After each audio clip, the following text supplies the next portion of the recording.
Hi everyone, how's it going? Today we'll be going over oscillations in AP Physics C.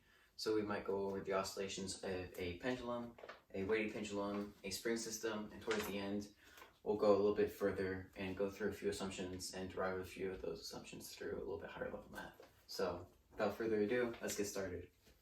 So looking first at a solid isolated pendulum, we'll have our ceiling. We'll have the string with our small mass at the end of it with mass m, right? We'll call the length of this string to be L, and we'll call the distance off, the displacement off its center to be theta. So how we're going to first approach this is that we're going to go and use the torque argument. So we'll go through the summation of torques is equal to I alpha, and alpha is the angular acceleration. So much like what we can do with velocity and acceleration, we can relate this angular acceleration to be the second derivative of the displacement, which is theta. Now looking at the torques that we have looked that add on to this this diagram right here, and we have of course the gravitational force at an angle, which is theta away, if that makes sense, theta away from displacement. So we'll have distance L times mg sine theta, which is our gravitational force, and we would also have the normal force, but this, since it's right at the pivot, since there is no radius for the force to torque, therefore this just goes off to zero. So what we're left with is I theta double dot, and we'll move this over to this side for a differential equation, mg sine theta equals 0. Alright. Now since this is a point mass, what we can do is just take the moment of inertia I and set that equal to mr squared, or in this case ml squared, and then we'll divide this over so the coefficient on the second derivative of theta is just 1, which will give us the equation theta double dot plus g over L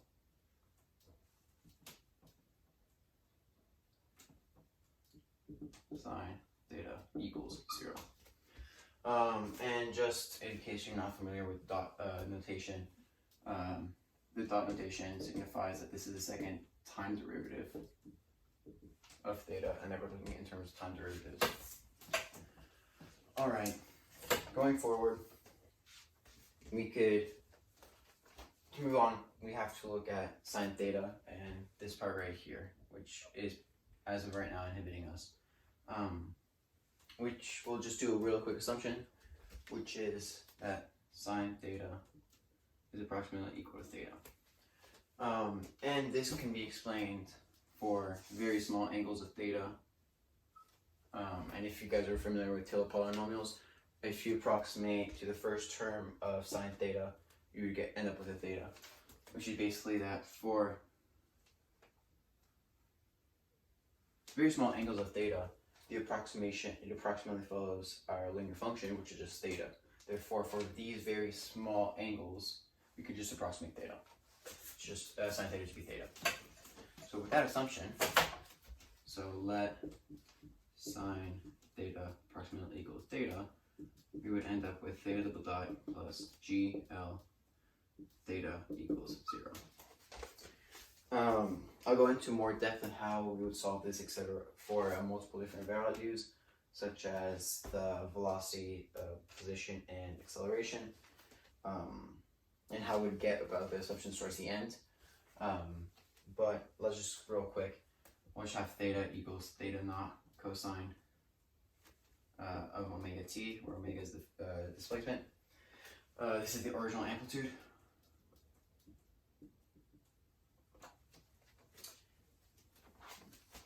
Omega in this case, since the period is equal to 2 pi over omega, we can throw the omega in there. And we will end up with theta, not cosine, of 2 pi over t time. Furthermore, we can also take the derivative to find theta dot and theta double dot. But as of right now, I'll let the future deriving of this part towards a little bit further in the video. So that is how you handle a point source pendulum system to find out position, to set up the equations for torque, and I guess I'll just write the equations for velocity and acceleration on the board, being just the derivatives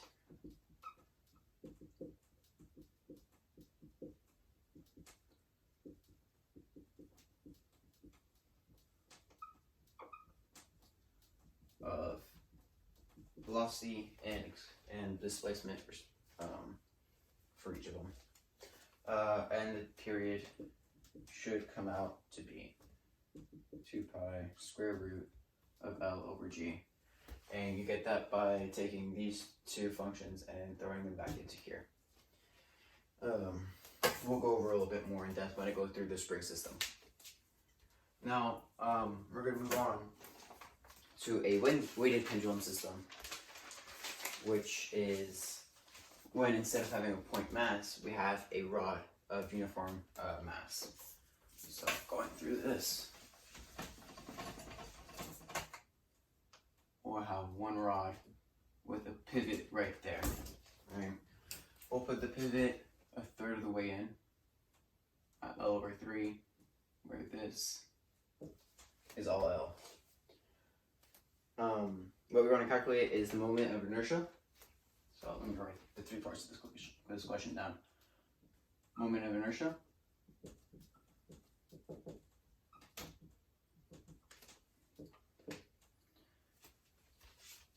And linear speed at the bottom when it is released from rest.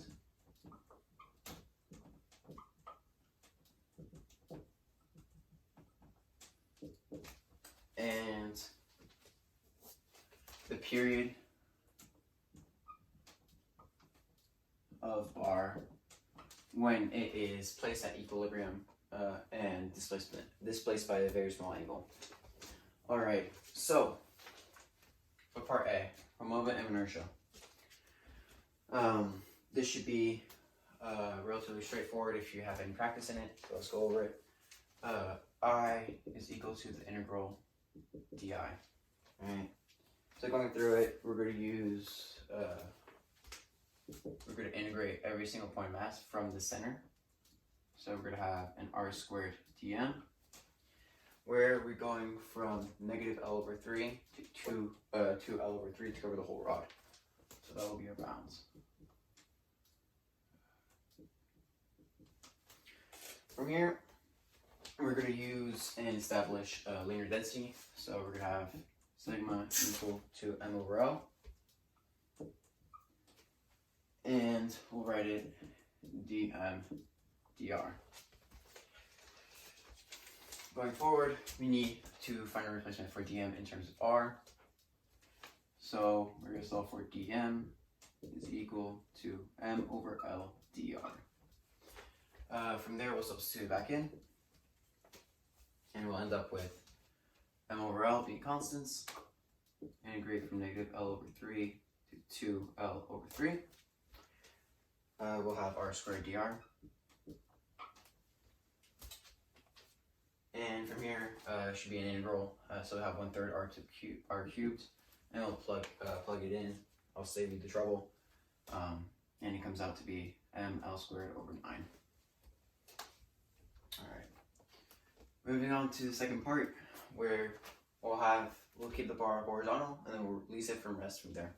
And we're looking for the linear speed at the very bottom. So we'll start with a few energy arguments to begin with. So we'll have the initial energy of the system equal to the final energy of the system, which will mean we'll break it down to potential energy at the initial and kinetic energy.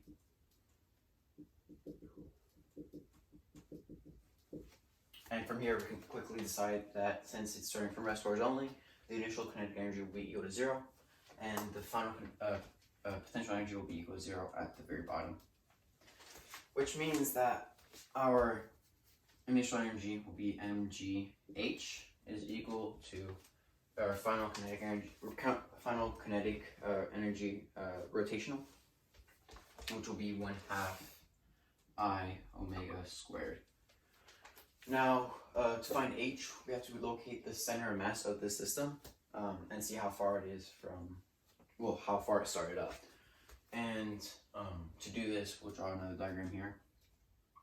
So this is L/3 from L/2.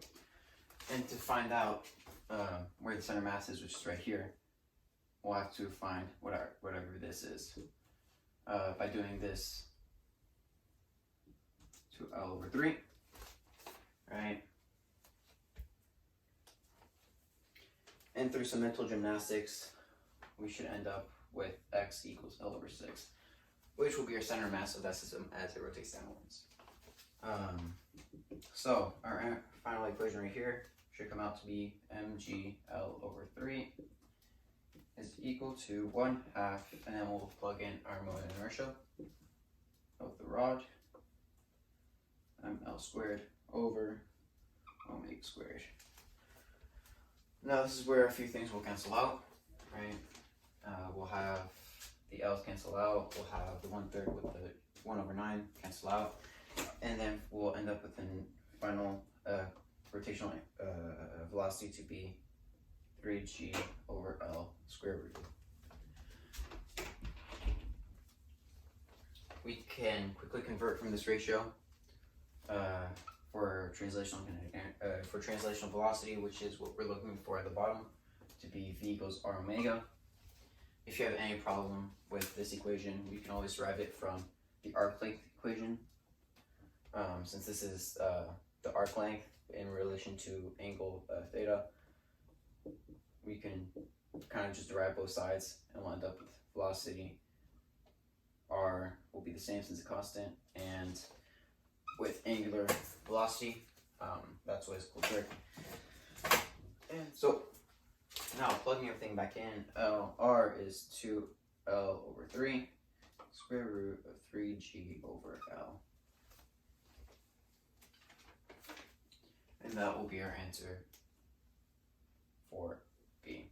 Now, going back to what we kind of did with the point mass system, we're going to start off finding the period of the bar. Very similarly, we're going to go through the summation of torques again. And the cool thing here is after we plug in that, we could, because we found in this part of the question what the center of mass was when it was rotating down, we could just take this and have the string be the length of that center of mass away from the pivot and just treat it like a point mass system. So what I'm talking about is we'll have a string that is length of L/6 away.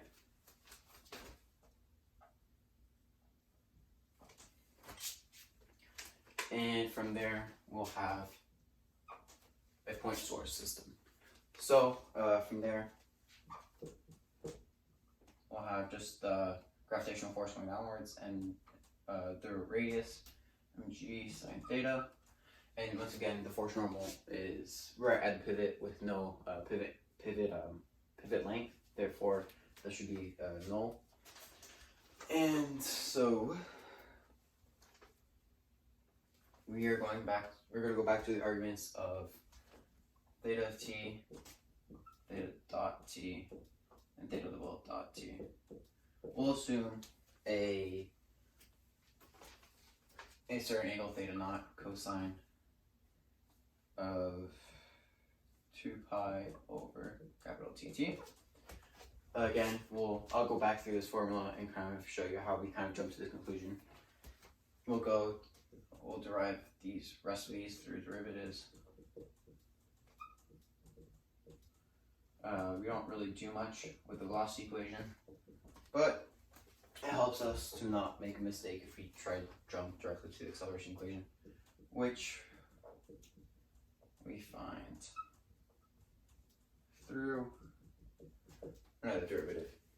From here, it gets really messy, so let's write it all out. But basically we take these two equations, these two functions, and we plug them back into here, where our only variable we'll have left at this point will be the period, right? And that's what we're looking for in this case. So plugging everything back in. Fun times.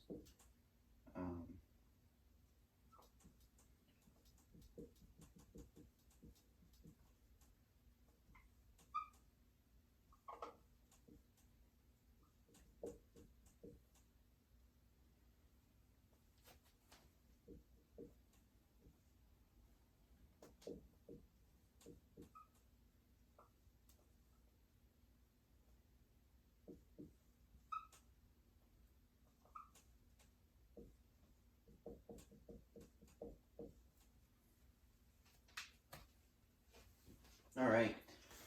So it seems like a lot, but we can always remember that just cancels out with that, right? Because both sides. We'll be able to cancel out this m on both sides, which is crucial.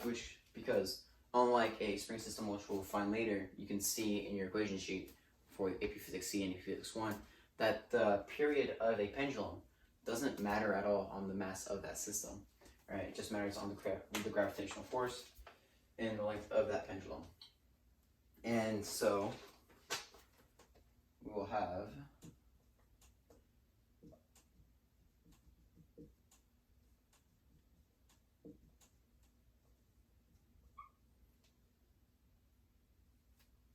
that, and through a little bit more math and algebraic manipulation, we should end up with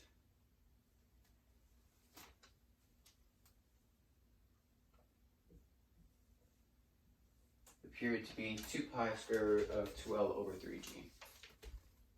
All right. Let's move on to the oscillations of a spring mass system. All right, so let's go through a spring mass system.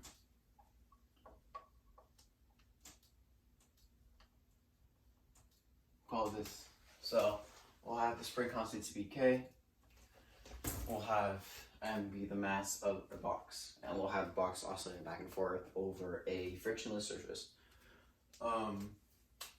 So very similar to what we've been doing with the pendulum system, which we can do with the spring mass system, which is, let's go back and use the force argument for mass times acceleration. Right. What forces are acting upon it? We're looking at the Hooke's law, which tells us that the restoring force of that spring, trying to move that box back to its equilibrium position, is proportional to its displacement from its equilibrium position, which is a long way of saying that this force is negative. Now, going back to what we did with the angular acceleration for the pendulum systems, we'll have this acceleration be the second derivative in terms of x is equal to negative kx. Now, once again, we have an equation where it's acceleration dependent on displacement, and just putting it in a bit more formal notation, we'll have it like that. Good news about this system is that we don't have to assume the small angles for this particular system. Now, let's once again jump to the assumption for the position that because the function of displacement and its acceleration are similar, we're going to need either an e to the something equation, or we're going to need a trigonometric function such as cosine or sine. And so let's go ahead and we'll let the original displacement, let the position at 0 be x naught. So we'll have x naught cosine omega t and omega, as I kind of alluded to earlier, t is equal to 2 pi over omega, which means x naught cosine of 2 pi over t times time. All right, now let's find the velocity equation, which is x dot t equals x naught 2 pi over t cosine, sine, my bad.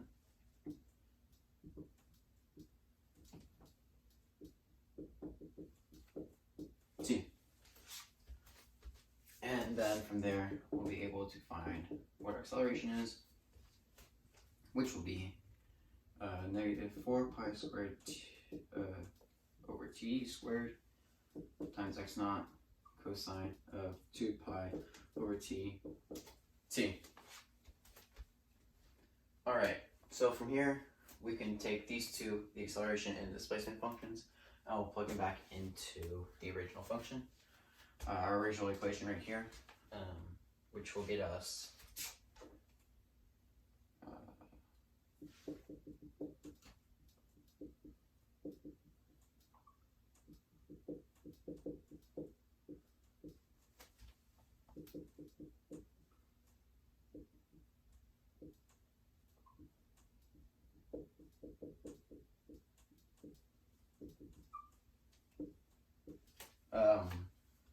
now what we can do is you can, if it makes you feel better, you could take this, move it to the other side, cancel all the negatives, and then cancel out these two terms, but these two terms will cancel out with each other, and we will end up with 4 pi squared over t squared is equal to k over m. We can multiply across through diagonal multiplication. We'll have t squared is equal to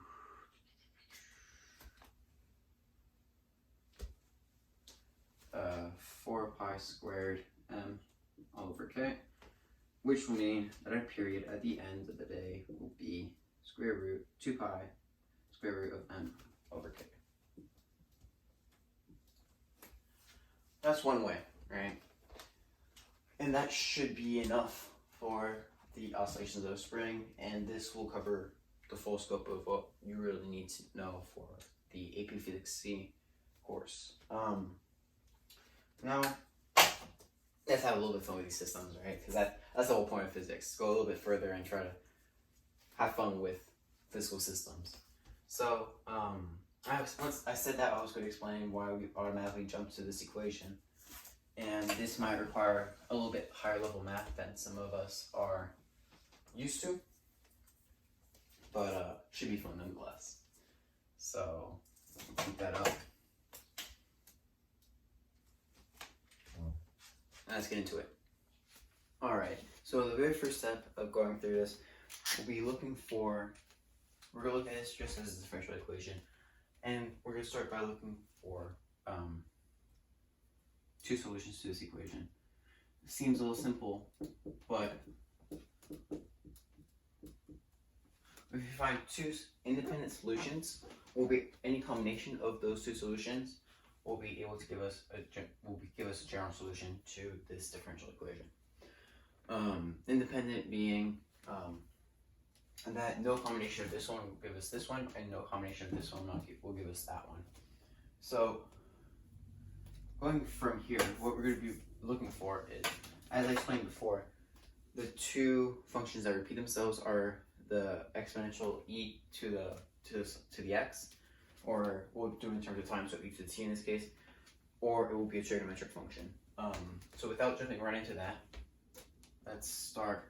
We'll let x be equal to e to the rt, right? So what we're going to have is that this one is derived twice, so we're going to have a factor of r squared on the outside, e to the rt plus k over m e to the rt equals 0. So from here, r is the root of this equation, and we can cancel those two out, and we would be left with r squared plus k over m equals 0. And this is what we call a characteristic equation. And we can easily solve for r, in this case, being plus minus I square root of k over m. Getting complex numbers back in here, so that's always fun. Now, going back to what we said before about x being e to the rt, so when we go back to plug it in into our equation, we end up with first root, which is I square root k over m t, and then plus c2 e to the negative I square root k over m t. So that's always fun. Going from here, now what we're going to do is use Euler's method, or Euler's, sorry, not Euler's method, Euler's formula. He's always E everywhere. That tells us e to the I theta is equal to cosine theta plus I sine theta. From here, what we're going to do is we're going to basically expand this out. And so we will be left with x. And I make a distinction that this x right here is a complex function. So I'm going to put a little tilde above the x. Is equal, and it'll make a little bit more sense a bit later why. And by expanding this out, we'll have c1 times cosine theta, and theta in this case would be k over m times t, so square root k over m t. And then plus I sine theta, which again is square root of k over m times t. And then for our second one, we'll have plus c2 of, now this is important to note that cosine is a even function, so cosine negative theta is equal to cosine theta, and for sine of negative theta is equal to negative sine theta, because sine is an odd function. So taking that into account, when we expand this out, it will give us for the cosine, since the negative sign just goes away, will give us the exact same thing as we did for the previous root. And for the sine, however, since we're moving the negative outside, it will give us a negative right here, which will end up like that. Ugly. But this will in turn, we can simplify this down to c1 plus c2 cosine square root of k over m times time, and we'll add it to c1 minus c2 due to this negative sign times I sine square root of k over m t. Now, since we do live in the real world and that we don't really look into these complex parts of the function, here comes into part why I call this tilde x, because at this point we will be able to define our solution. We'll take the real part of this solution, which will be this part exactly, which is the real part, while this is the imaginary part. If we look at it in terms of a plus bi, where these parts are b and we have an I here, and this will be our real part. So the real part of this, we're going to rewrite over here, the real part of x tilde will be our solution, which will be c1 plus c2 times cosine of square root of k over m t. So, we may or may not realize, but this part right here is actually omega, because if you go back to what we were saying, back to what we derived before,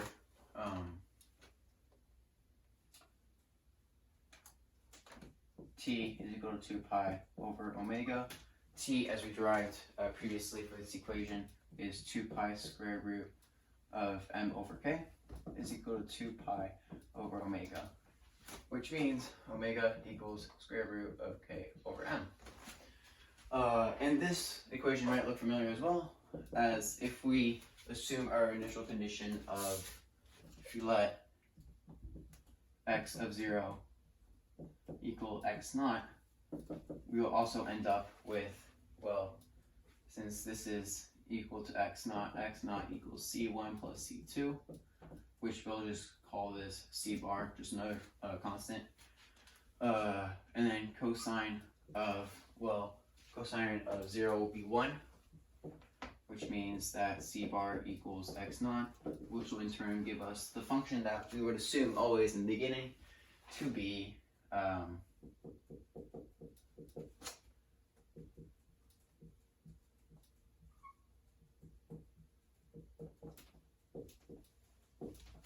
and from here we could do the later derivations that we did before that would lead us to this answer for period and basically what we've been doing this whole video.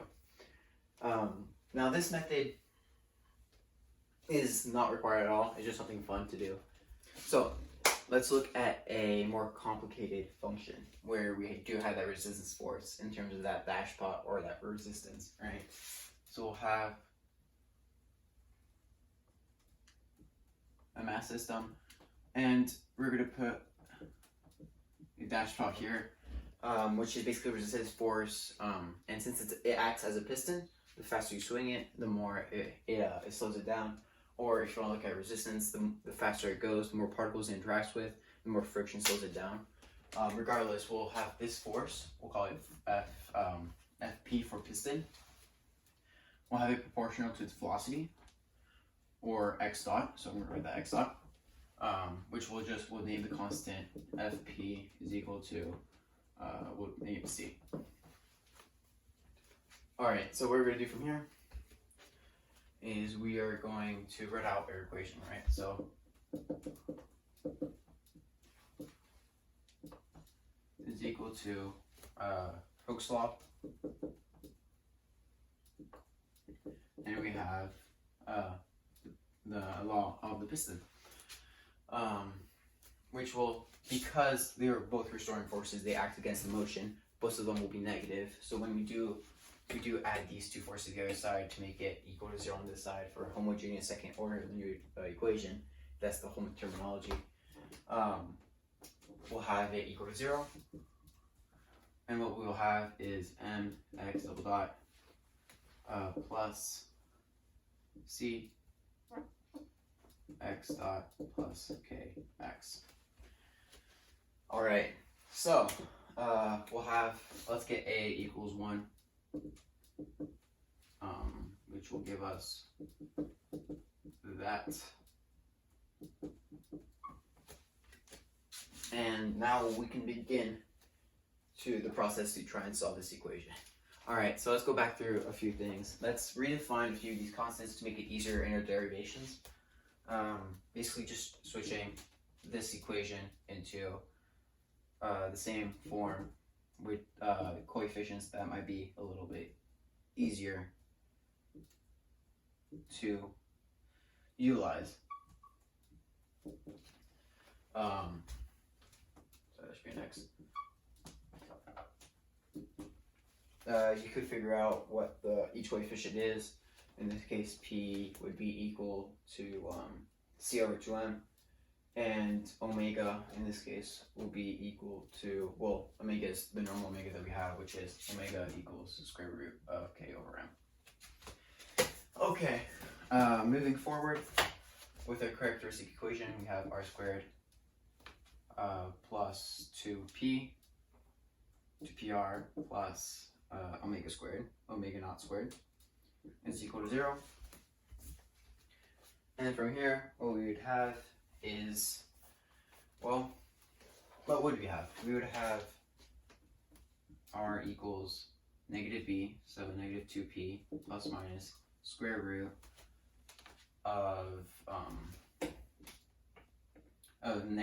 b squared, so 4p squared minus, and 4ac, which it would be 4 omega naught squared, which we could pull out a 4 on both sides, 2 all over 2, which will the end give us p, negative p, sorry, plus minus p squared minus omega naught squared. Now we can actually go over the solutions for, well, what does this actually mean, right? So what if we let p equal to 0, then that gets us back to, we omit this factor basically, and we end up in the same factor as we had before without that resistant force, right? And so we'd have pure oscillations and it would be undamped. Now, if we did go damped, right, what would that mean? Having damped oscillations will give us complex numbers in our final answer, in our final solution. That's right, pure oscillations. And yeah, having a damped answer